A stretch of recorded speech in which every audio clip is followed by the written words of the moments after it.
Pourquoi quand on est bon en prospection, la vente est une affaire de timing?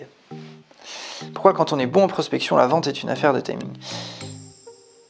Alors en fait, qu'on soit bon ou mauvais en prospection, la vente est une affaire de timing. Après, quand on est bon, bah, on sait l'utiliser et on l'utilise bien. Quand on est mauvais, bon, bah, on sait pas. Mais quoi qu'il arrive, la vente est une affaire de timing. Pourquoi de timing? Parce que la clé, je vais donner un bon exemple, un exemple rigolo que j'avais lu dans un bouquin, je crois. Ne me demandez pas le nom du livre, j'en ai aucune idée. Moi, je vends des sandwichs, ok? Donc, je vends des sandwichs. Bah, toi, si je viens avec mon sandwich à 9h du matin, a priori, tu vas pas être mon prospect. Je viens de voir à midi, bon, bah, tu vas l'acheter.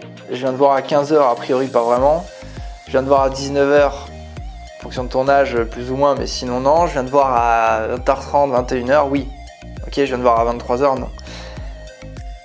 Et en fait, tu vois, un même prospect, c'est vraiment très cliché ce que je dis, très caricatural, mais c'est vrai. Et après, il faut juste adapter les temps là, que je viens de te donner sur la journée en fait, à ton marché à toi. Et là où c'est intéressant, c'est qu'en fait, la même personne, à peu de choses près, juste pour une question de timing, soit elle est intéressée, soit elle n'est pas intéressée. Et donc, il y a des gens, en fait, quand ils ne sont pas intéressés, qui disent non, ça ne m'intéresse pas. C'est pour ça qu'il ne faut jamais s'arrêter à non, ça ne m'intéresse pas. Là, pratiquement, si je devrais encore une fois pousser le cliché, la question d'après non, ça m'intéresse pas, serait de dire ok, très bien, ça vous intéresse pas maintenant. Est-ce que ça peut vous intéresser plus tard? Est-ce que ça ne vous intéressera jamais? Est-ce que ça pourrait vous intéresser dans X temps?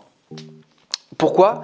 Parce qu'encore une fois, le but de la vente, c'est d'accumuler des opportunités commerciales, un maximum d'opportunités commerciales dans le temps. Parce que quand on passe 100 coups de fil tous les jours, sur 100 coups de fil, t'en as 5 qui peuvent signer aujourd'hui. T'en as 80, allez, non, t'en as 5 qui peuvent signer aujourd'hui, t'en as 15 qui ne serviront jamais à rien, et t'en as 80 qui potentiellement pourraient payer dans l'année. Et bien ton boulot, c'est de bien traiter cela. Parce que si tu traites bien ces 80 sur ces 100 que tu as tous les jours, et qui sont la majorité au fil des coups de fil que tu passes, si tu les traites bien, et qui sont mis à des bons moments, parce que tu as posé les bonnes questions, que tu as mis au bon endroit, dans tes relances notamment dans ton CRM, forcément tu accumules ce truc. Et là, la vente devient une affaire de timing. Et c'est ça en fait qui est dramatique en vente, c'est que la plupart des ventes sont ratées pour des questions de timing. Le mec, j'appelle en janvier, je prends pas les bonnes infos parce que je ne savais pas, je vais pas poser les bonnes questions, et je me dis ok, il est pas intéressé, je le rappelle en juin. Et en juin, il me dit moi j'ai pris la même chose fin mars, début avril avec vos concurrents. Peut-être que si j'avais, je dis pas que c'est le cas, mais peut-être que si j'avais posé la question en janvier, il m'aurait dit je pense que ce sera peut-être un sujet sur mars. Donc rappelez-moi en mars. Peut-être que mars c'était pour moi. Donc là, c'est sur un call, d'accord? Et je suis sûr de rien, et peut-être que ça n'aurait rien donné.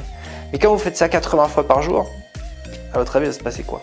Et donc, c'est comme ça qu'on accumule un peu ces choses-là. Mais encore une fois, c'est beaucoup de courage, c'est de la méthode, c'est poser les bonnes questions, tous ces trucs-là, quoi. Donc oui, clairement, la vente est une affaire de timing. L'image du sandwich, elle est fantastique pour ça, hein. Et donc oui, quand on est bon en prospection, bien sûr que la vente est une affaire de timing. Puisqu'un mec très bon en prospection, en fait, ne rate aucun timing, pratiquement aucun. Parce que vu qu'il pose les bonnes questions, que les mecs les aiment bien et qu'ils disent la vérité, il est capable de mettre les relances au bon moment. Donc il va démarrer son mois de juin, il a déjà, 150 coups de fil à passer de mecs qui peuvent vraiment être intéressés sur juin, quoi. Pareil pour juillet, pareil pour août. Le mec qui sait pas travailler, il avait mis juin parce que il avait appelé en janvier ou en février et il s'est dit je vais pas rappeler en mars ou en avril, c'est trop tôt, mais aussi je le mets en juin, quoi. Mais ça n'a rien à voir, hein. Donc voilà, donc après encore une fois c'est pour des calls, c'est pour plein de choses, mais oui clairement la vente c'est une affaire de timing. La clé c'est d'être là quand c'est ça en fait la prospection c'est l'art d'appeler des mecs tout le temps, régulièrement, pour quand il y a un besoin, je veux dire besoin, je caricature, j'aime pas ce terme, mais quand il y a un besoin, on soit là. Parce que le problème de la plupart des ventes qui sont ratées c'est qu'en fait on arrive après. Et déjà parce qu'on ne pose pas les questions avant de quand ça peut vous intéresser. Le quand est fondamental en vente. Quand est une question fondamentale qui file un nombre d'informations incalculables.